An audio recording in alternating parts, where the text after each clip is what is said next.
Vice President Biden, Madam Speaker, Leader McConnell, distinguished members of the House of Representatives in the United States Senate, and esteemed justices of the Supreme Court, I pledge allegiance to the flag of the fucked up state of America and to the dollar on which it falls, starvation, under Dow, divisible, with liberty and justice for some. I'm calling you out because there are few outside the mainstream media echo chamber who seem to be courageous enough to lay blame squarely where it belongs. When you ask yourself why our country is in flames, go directly to the nearest mirror and then fall on your knees and pray to your God for forgiveness. I'm addressing you at this moment because I have waited and watched my whole life. I've always felt helpless.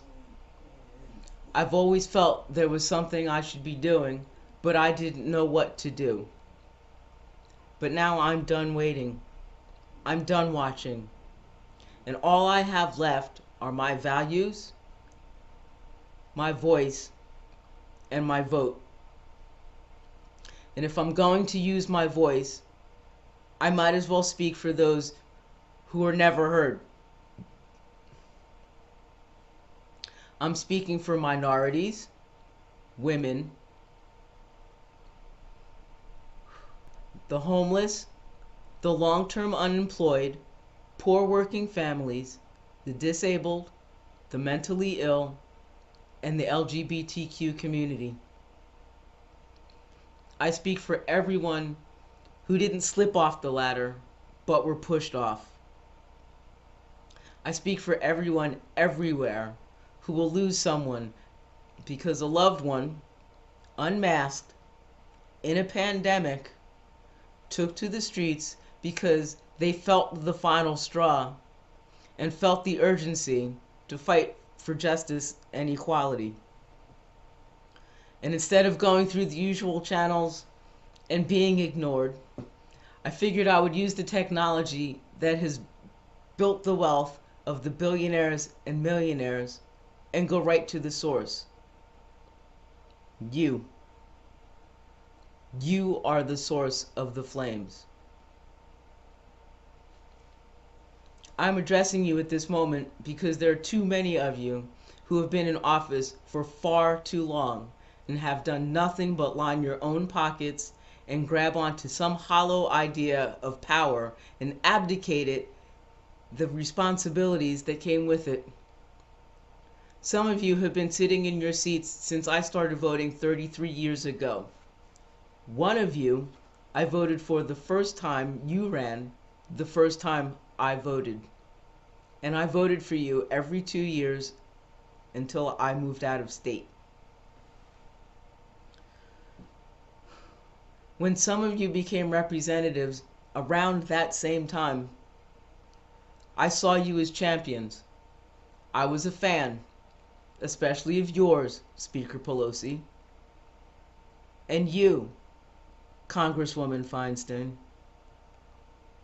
and later, you, Senator Warren. You all represented for me an inhalation of fresh air.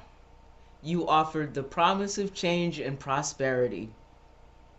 And then I watched as you quickly fell in line with the corruption, disengagement, and disenfranchisement.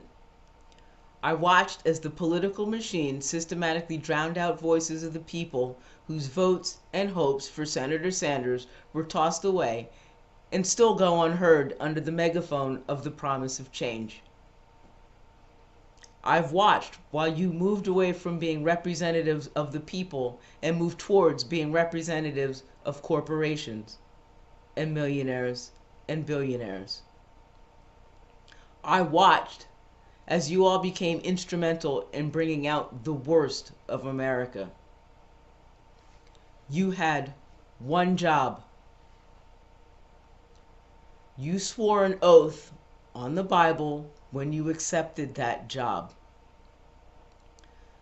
That is the same oath as our law enforcement officers, our judges, and our service members swear to. Your oath is to protect and defend the Constitution of the United States of America. This country has a mission statement. It is in that document you swore an oath to protect and defend. If you don't know what that mission statement is, let me remind you. We, the people of the United States, in order to form a more perfect union, establish justice, secure domestic tranquility, provide for the common defense, promote the general welfare, and secure the blessings of liberty to ourselves in our prosperity, do ordain and establish the Constitution of the United States of America. I could sing it for you, if need be, for those who are of an age to know the tune. Maybe if I sing it, it will become the song that never ends running through your heads. You lied. You swore this oath not to all of us, but to a select few. You removed millions of people from the we the people part. This is on you. Every last bit of it.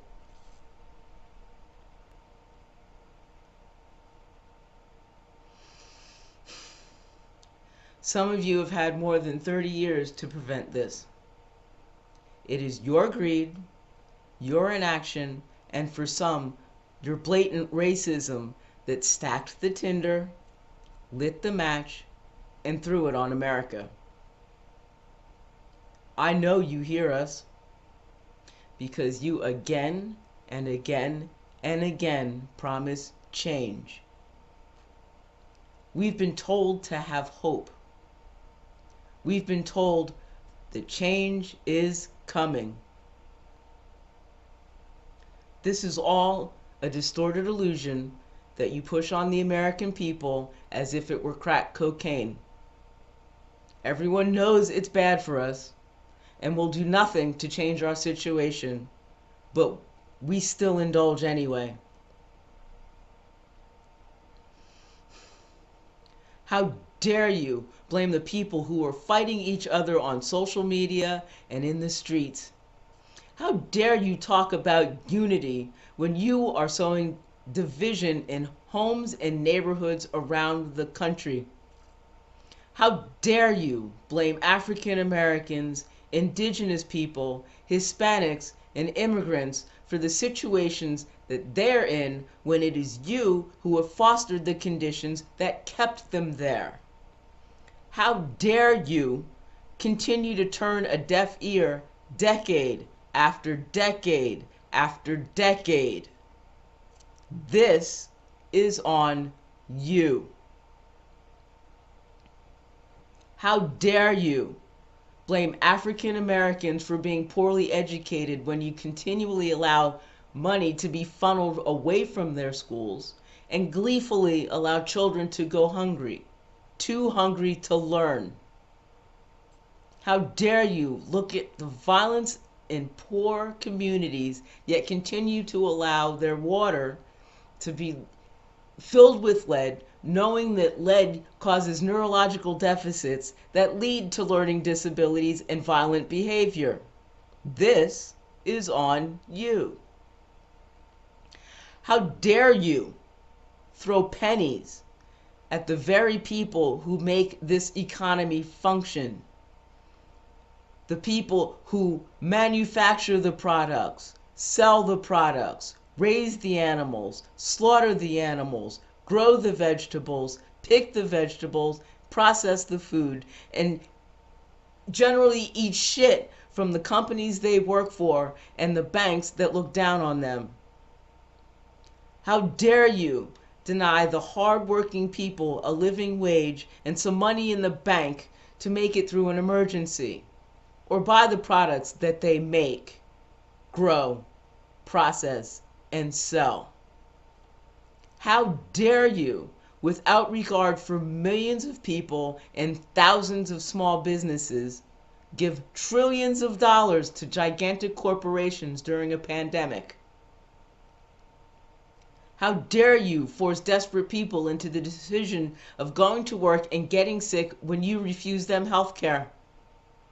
How dare you force families into bankruptcy over medical costs and funeral expenses when they have to decide that feeding their children and keeping roofs over their heads had to be worth the risk of a pandemic?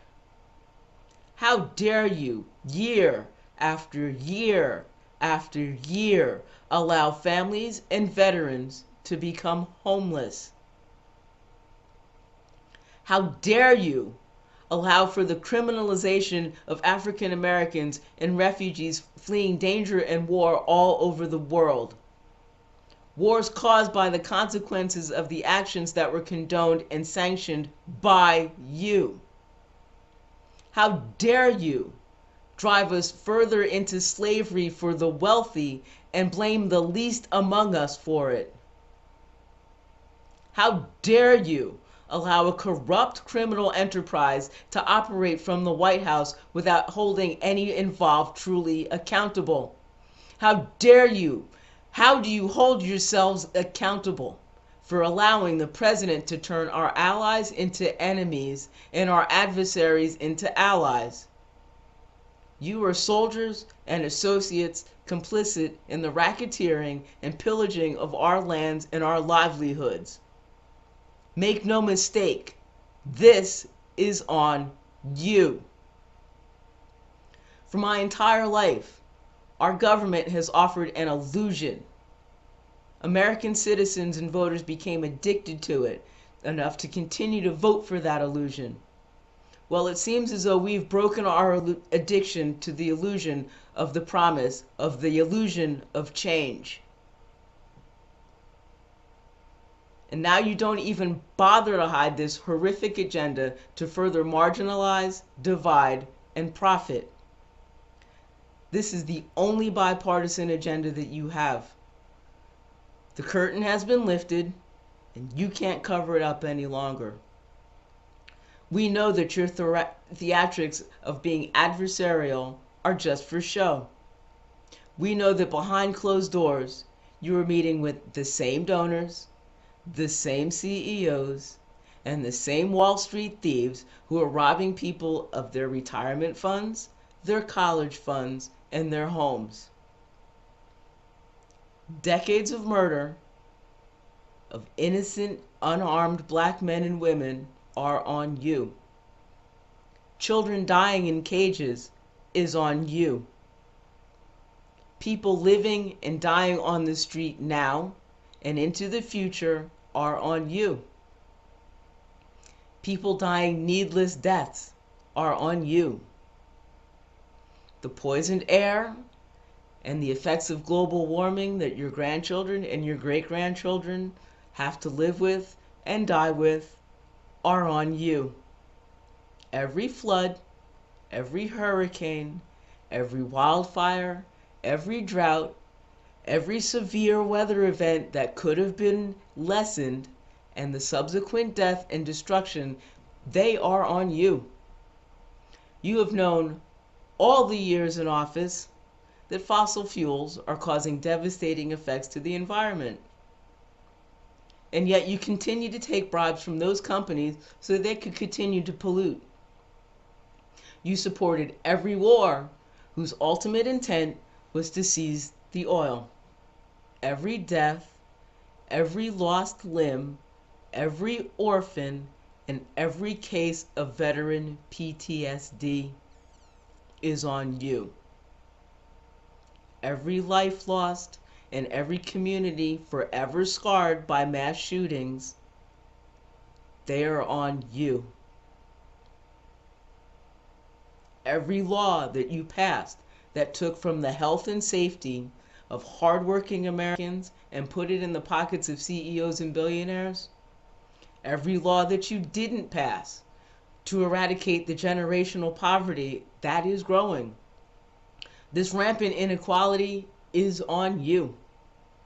You wanted the power, you cheated and rigged your way into power, and you used it to bring America to her knees.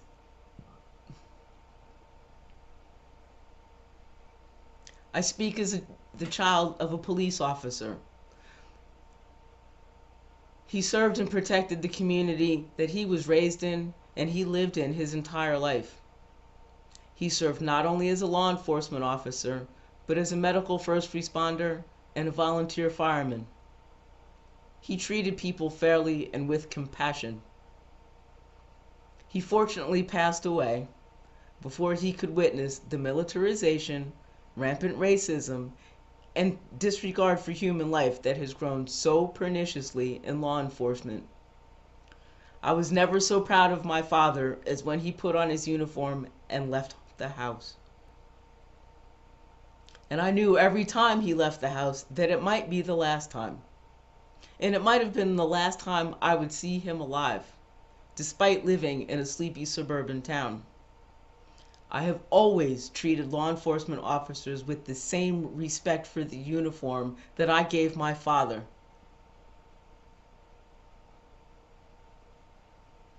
I understand the officers want to get home to their families, but that is no excuse to treat every black face as a threat. That is no excuse to arrest young men for building clocks. That is no excuse to arrest little boys for playing dodgeball. That is no excuse to gun down a mentally ill man or a deaf man. That is no excuse to shoot innocent unarmed black men in the back. That is no excuse for storming into the homes of innocent people with weapons that were meant for war and gunning them down. That is no excuse to choke the life out of a man by putting your knee on his neck while he cries for his mother. Vice President Biden, how dare you demand the votes from the children, parents, and loved ones of those who were incarcerated unjustly under a crime bill that you championed and fought for? How dare you look us in the eye and offer nothing? No equality, no reciprocity, no justice, and certainly no remorse. With all due respect, how fucking dare you?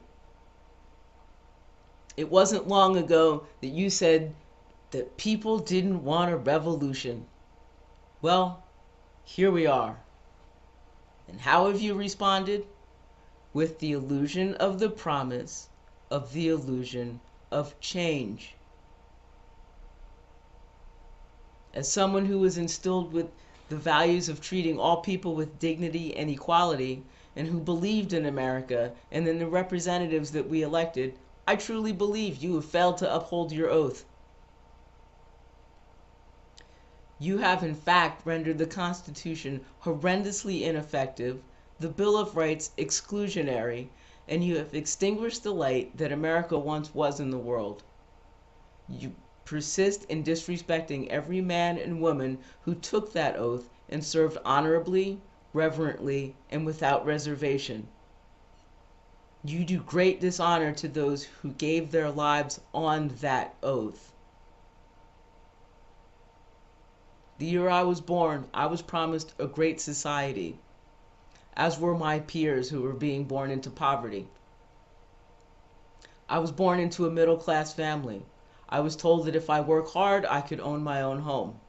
I was told that if I was an honest, law-abiding citizen, I wouldn't have trouble with the police. Blah, blah, blah, blah, blah, blah, blah, blah, blah. I was led to believe so many things. Now I can't even keep myself warm with a hoodie because someone sees it as threatening. I was privileged enough to grow up in a time and place where I got a good education, apart from the teachers and administrators who treated me and other minority schoolmates differently. I was blessed with the insatiable love of learning and the gift of insight. The desire to go to college was overwhelming, but I couldn't afford tuition. I've watched my entire life. Watched and waited. I watched my mother stand in front of the television and cry on the day that Martin Luther King Jr. was assassinated. It was 2 days before my 4th birthday. I've watched my entire life. My school planted a tree on the first Earth Day when I was in kindergarten. I've watched and waited. I entered the workforce at the same time manufacturing jobs began to disappear. Housing and costs for higher education began to soar, wages began to stagnate, and Wall Street became the true lawmakers. It was also at this time many of you entered Washington, D.C. When I finally managed to attend trade school for a career that one day may still come to fruition, I took out a student loan that at one point was affordable to repay.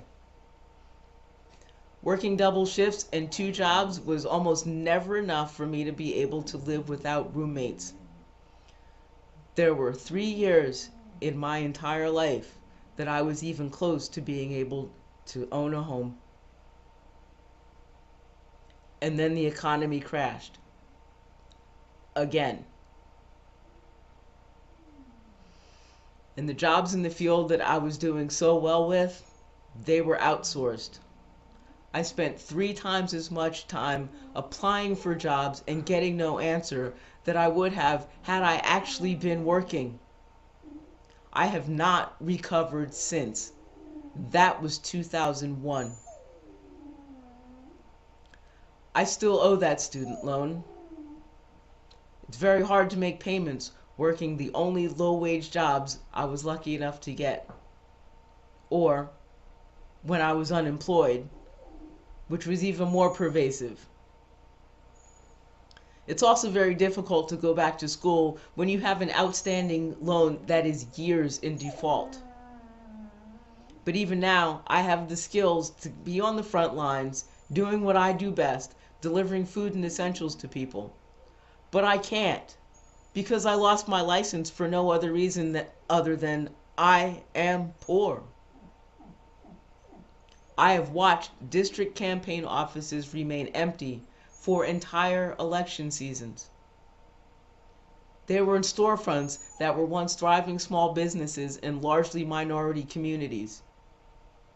I watched as the mom and pop shops of my youth were replaced with strip malls and satellites for multinational corporations.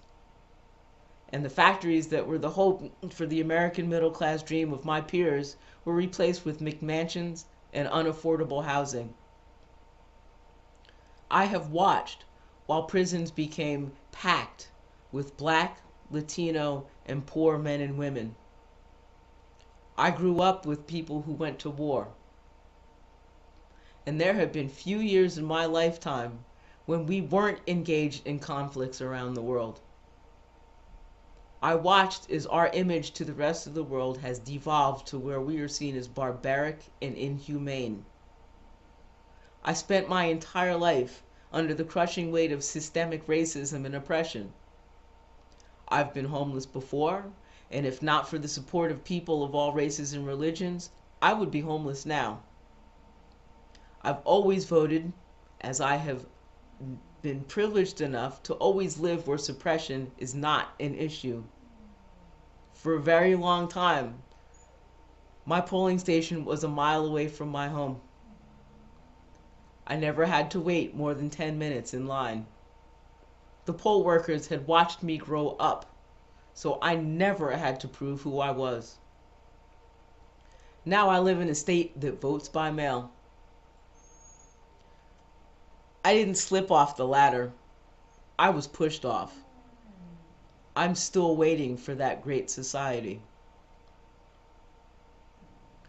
Now I have a child who is worried about the environment her whole life since she could first form sentences, and who is now struggling to decide her future based on, as she put it, crushing student debt. I have apologized to her for the world that she was born into. I took her to vote with me when she was a toddler. I wanted her to get the same excitement for that one fundamental right early on. She was born with a good heart, and she sees as clearly as I do the injustices of our country and our world. This will be the first year she's old enough to be able to vote. I will not allow her to become addicted to the illusion of the promise, of the illusion of change. I'm using my voice for her and her future. I personally am under no delusion that the fact that almost every major city is very nearly a war zone right now will change how you govern and legislate. I do not believe for 1 minute that you will put money into these communities and small businesses that have been destroyed by the actions of people who are not of these communities. The actions of agitators who were determined to break shit and cast dispersion on a community that has forever been for peaceful protest and civil disobedience. This is at minimum the fourth time in my life that the powder keg has blown, and this is by far the worst it has ever been. It was made far worse by COVID-19, people being in lockdown for so long and worrying about losing everything. At the foundation of all this is the wealth inequality that you are responsible for. This is on you, on your decades and decades and decades long watch. I am not at all surprised that it is happening. I have been expecting it.